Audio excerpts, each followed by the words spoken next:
going to leave now? No. I think we'll have something to say about that. Conference, I am absolutely delighted to welcome Jeremy to Congress. As many will know, before entering Parliament, Jeremy was a trade union organiser, helping to win workplace justice for low-paid public sector workers. In Parliament, Jeremy has an unprecedented track record of standing up for working people, both here and around the world. And as leader of the Labour Party, he was responsible for that fantastic manifesto. He has helped inspire a new generation of voters to go to the ballot box, and he showed the Labour Party truly was on the side of the many, not the few. Jeremy has been a friend and ally of the trade union movement, and I'm sure delegates, well, you've already given him the warmest of welcomes. I'm sure you'll give it to him again as he walks up to the podium. Jeremy, we're dying to hear from you.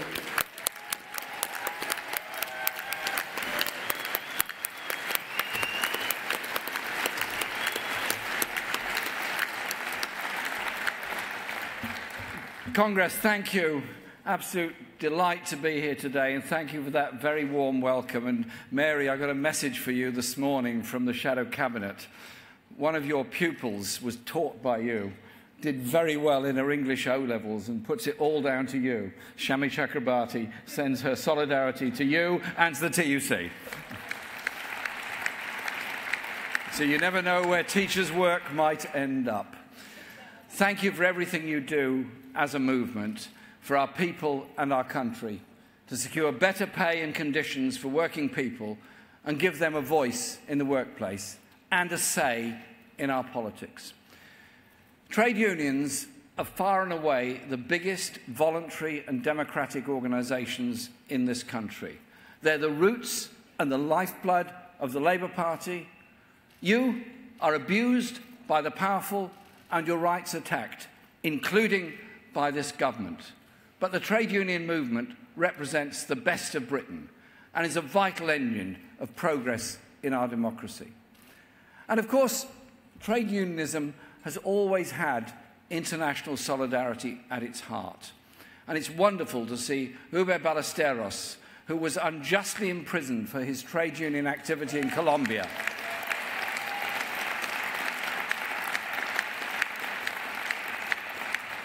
freed by international solidarity action by many people in this hall, and he's here with us today, and I just had the honour of speaking to him for a few minutes before I came into the hall, and I'm looking forward to him giving a more detailed briefing on the situation facing trade unionists in Colombia. Thank you for all you do for trade unionists under threat and imprisonment anywhere all around our world. Solidarity is vital. Please keep it up. But despite all your tireless efforts as trade unionists, modern Britain is marked by growing insecurity at work, which undermines and holds back both low-paid workers and the better paid. In fact, insecurity now goes to the very top of our public life. Think of poor Theresa May and the insecurity she's facing at the present time. But Congress, this escalating insecurity is not only bad for individual workers and their families, as it weakens bargaining strength and holds down pay, just as it fuels stress and powerlessness, it's also bad for our economy and for our whole society. This epidemic of low pay, which is closely tied up with insecurity at work, ruins people's lives, leaving workers and their families locked in poverty. It damages the economy as people have less to spend.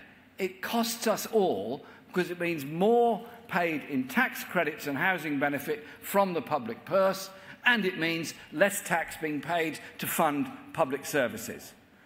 So I want to pay tribute to those unions which are working so hard to organise insecure workers and have taken on the exploiters, as Unite has done at Sports Direct, as the Bakers Union has done so impressively last week at McDonald's.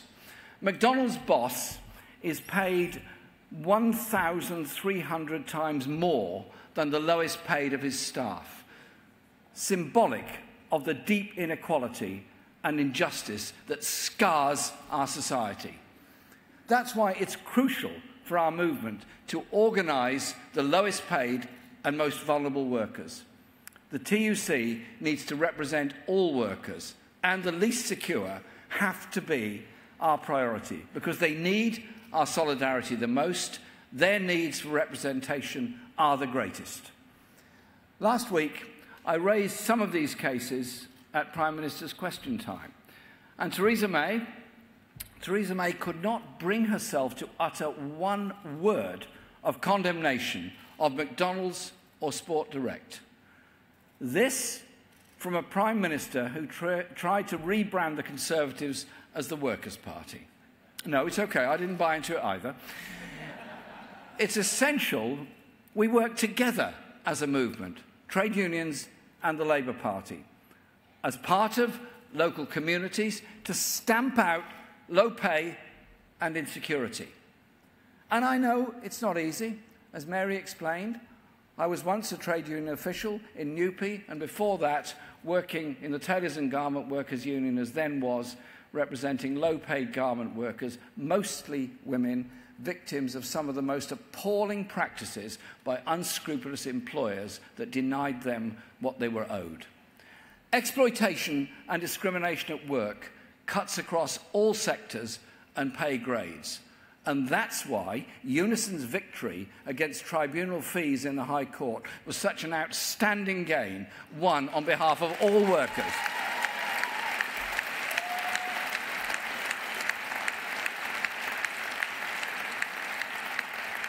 Thank you, Unison, for that effort and winning that. It's meant so much to so many people.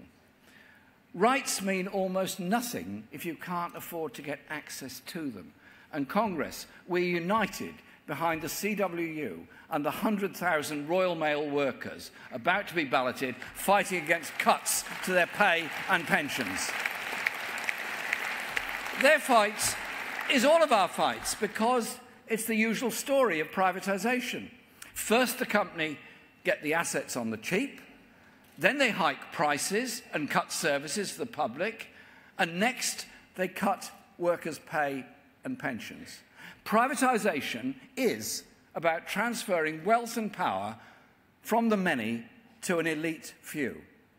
And when the workers who provide the public services we all rely on are having to use food banks, you know that something is deeply wrong in this country. 7 years of Tory pay cuts have not only caused real hardship, they've damaged our public services by hitting recruitment, retention, and crucially, morale. This government's position seems to change by the hour. At the weekend, we were led to believe the pay cap was a thing of the past.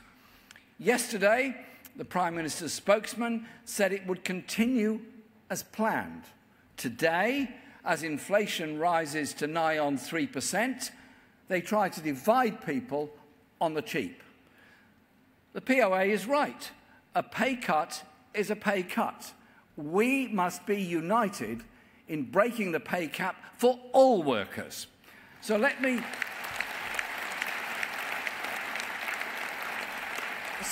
be absolutely clear today. The Labour Party totally rejects the Tories' attempt to divide and rule, to play one sector off against another. A Labour government will end the public sector pay cap and give all workers the pay rise they deserve and so desperately need. That is our policy.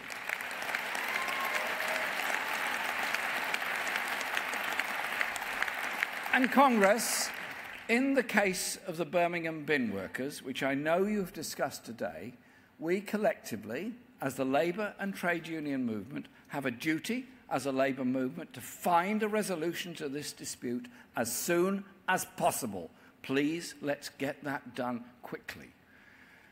Congress, we often talk about workers' rights, but we're not just talking about rights at work. We're talking about people's lives, about the chance to live a decent life, about work-life balance, the security of your home, living standards, your family life, and your mental health too. A Manchester University study recently found that poor quality jobs are actually worse for mental health than unemployment. Most people spend most of their lives as workers, selling their time, labour and skills. Workers' rights are human rights. They give protections to every single person in employment and indirectly to many more, children and carers as well as those who need care.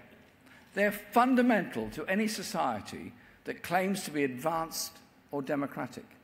And yet these rights, your rights as workers, hard-won over generations, are currently being sacrificed by this Conservative government on the altar of a failing and ever more ruthless form of capitalism. Increasingly, flexible employment is sold to us as a benefit. They call it the gig economy. And who doesn't like going to a gig? And of course, it is a benefit to unscrupulous employers, but it is the source of continuous worry and insecurity for millions of people, and is in part responsible for the worsening mental health of a country that has lost over 6,000 mental health nurses in recent years. And when employers want genuine flexible work, TUC researchers found that shamefully, those parents and carers, often women, requesting flexible working all too often found themselves punished instead, with fewer hours, fewer opportunities to progress, and some even losing their jobs. So, the next Labour government will take action right across the board to help protect people in the workplace. And although we would like to see another general election as soon as possible that delivers more Labour gains and this time a Labour government, in the meantime, we will challenge the government in Parliament and outside every step of the way to defend working people, stand by you, the trade unions battling for people's rights day in and day out.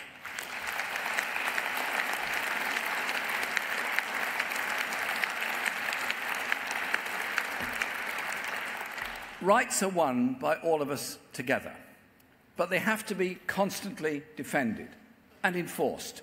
And that's why we're opposing the Tories' dangerous EU withdrawal bill, not out of any attempt to frustrate the vote to leave, but because of the extraordinary, unaccountable powers it would hand to a Tory government to impose decisions, scrap protections, rip up workers' rights without Parliament having any say whatsoever. This is a threat to every worker in this country. You simply cannot trust the Tories with your rights at work, and that's why Labour voted against the bill last night.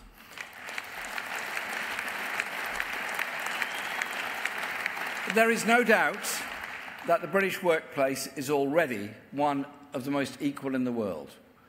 We have a huge and damaging imbalance of power between employers and employees, which has led to the proliferation of low-wage jobs, race-to-the-bottom agency workers, zero-hours contracts, and employers avoiding paying sick pay, holiday pay, and even the minimum wage through bogus self-employment.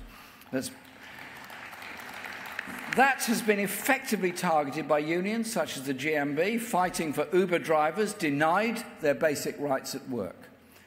Such practices are rife throughout the gig economy, which presents itself as somehow or other modern and dynamic, but all too often uses technology as a cover to deny both employees and customers basic protections. Technological innovation is crucial for our economic success.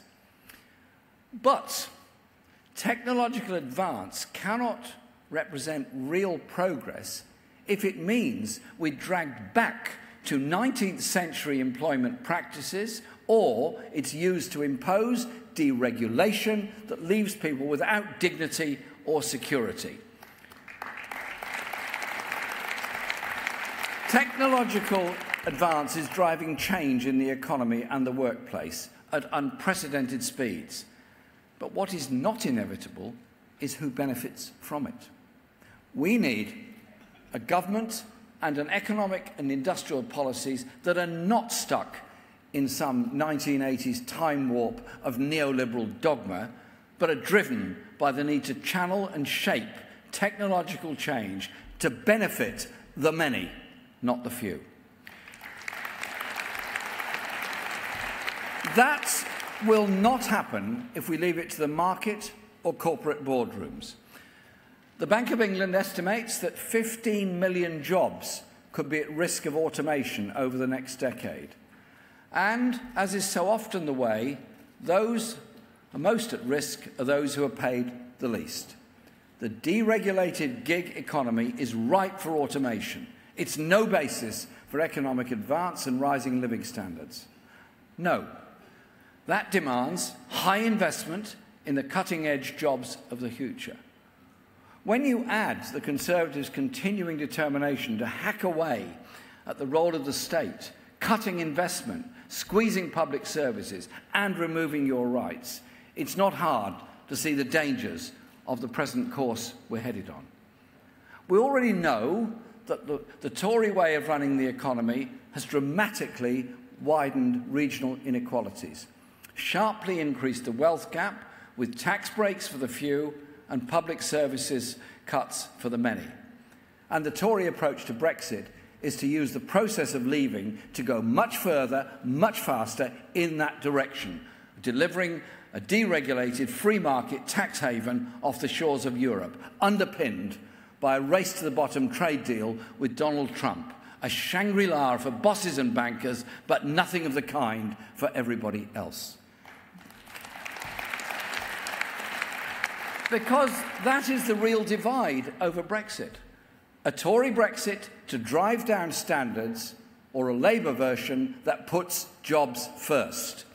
We respect the result of the referendum, but we want a jobs-first Brexit, which guarantees full access to the European market as part of a new trade agreement and relationship with the European Union, which maintains and develops workers' rights, consumer and environmental protections, and uses powers returned from Brussels to support a new industrial strategy with investment in good jobs in every region and nation of Britain, where work pays, where employees have security and decent conditions, and prosperity is shared by the true wealth creators, the workforce.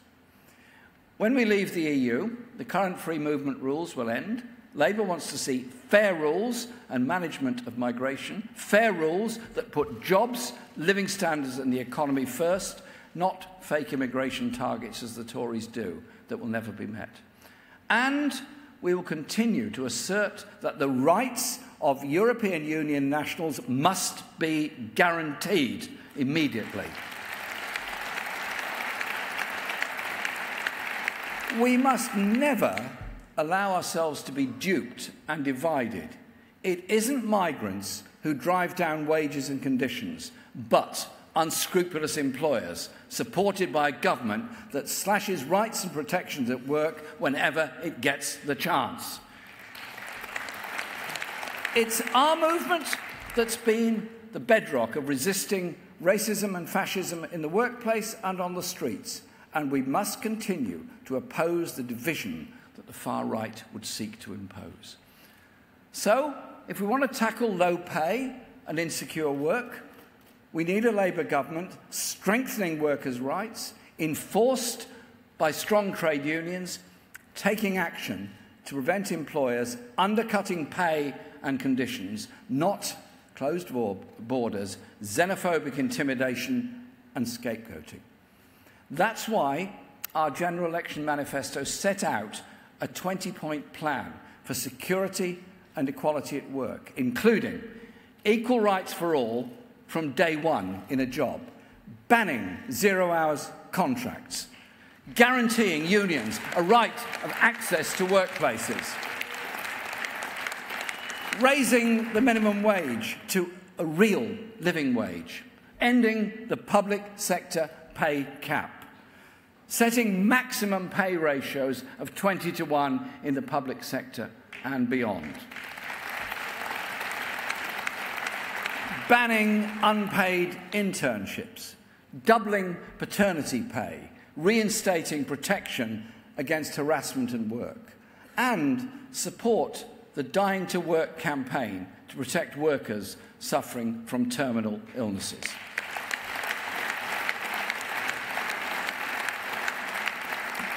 But ultimately, protections at work depend on those who work themselves. Winning a Labour government, even one with a programme to transform the country, which is now our goal, is simply not enough.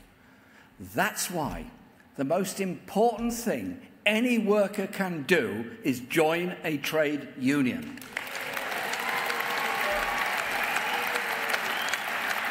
And I want young people especially to hear this message.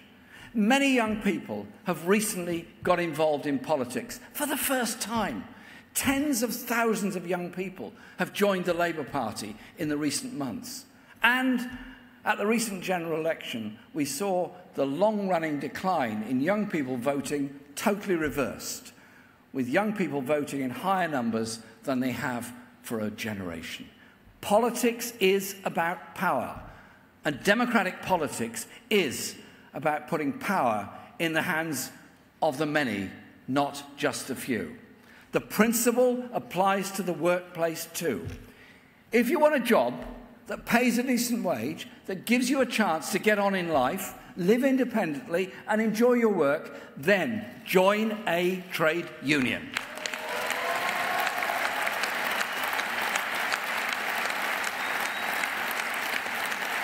And for those watching, wherever you are, go online and do it today. You'll never regret it.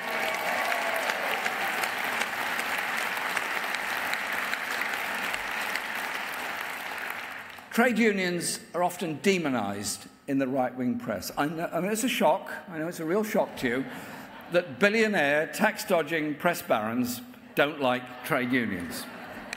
I know it's a shock, and I'm sorry to bring you this kind of news. And you know what? They don't like us because our movement, through which the values of solidarity and community and social justice run like a thread from top to bottom. Our movement challenges unaccountable power of both government and bosses. But of course, the power of the billionaires who control great chunks of the media isn't what it was. They tried to dictate the election results in June with a blizzard of propaganda, and millions of voters simply ignored them. Trade unions don't just defend their members, they defend the institutions that benefit all employees. Our National Health Service, our schools, our social care, and they defend our rights. We don't know when the next general election will come. We're not in control of that. But you are in control of whether you join a trade union. Organise in your workplace or in your community and start changing people's lives for the better right now.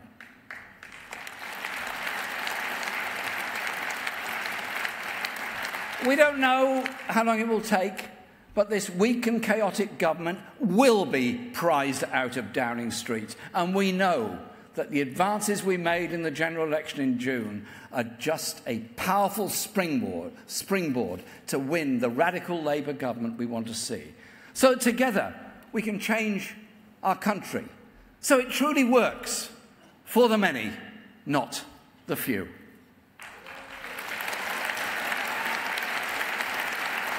Thank you, Congress.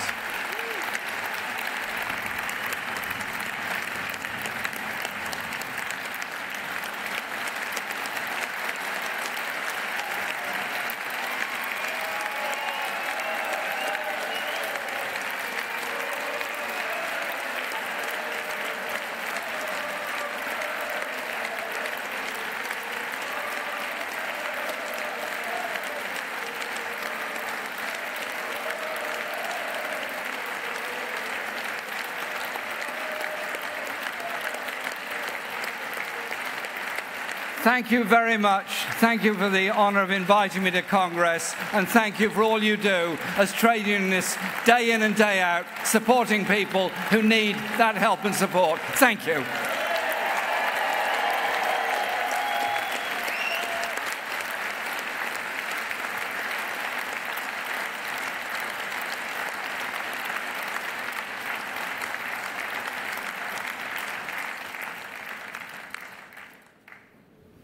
Jeremy, that was really fantastic. And you can tell by the reaction, and indeed the, oh, Jeremy Corbyn, that, you know... It felt like we're alive. Yeah, it feels like a vocal wave, doesn't it, really? But, I mean, it was just a fantastic speech. And thank you for recognising that trade unions are the biggest voluntary democratic organisations in this country, and that we represent the best of Britain. You'll be pleased to know we have been discussing at length this Congress the issue of organising low-paid, insecure workers, and in particularly young workers who suffer most from insecurity and austerity. Thanks for saying that workers' rights are human rights.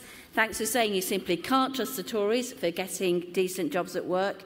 Thanks for raising again another thing that's been talked about this conference, automisation and digitalisation. The trade union movement is ready to respond to that challenge. We want better training, we want a better curriculum, we want better preparation for the new world of work. And thanks for saying that everyone should be in a trade union. We agree. Thank you so much.